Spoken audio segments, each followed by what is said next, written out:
Umndeni losemandini uzilele kushona kwentombazana yabo leneminyaka leli14 leyabulawa yacumbukiselwa emthoyi wemgodzi kanti ke nemsolwa ulilunga lemndeni. Sinema question siyatibuta kwendekeni mara bekusukela kuphi mara why ayendesona as a member of a family.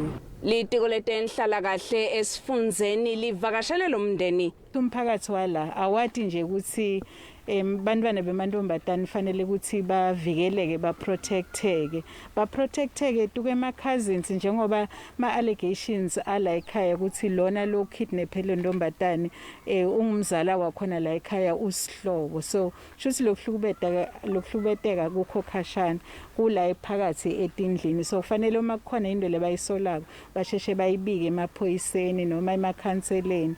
Umsola ke utawuvela enkantolo masinyane. Ngingusiphephile kunene weTiindaba SABC KwaMasoyi eMpumalanga.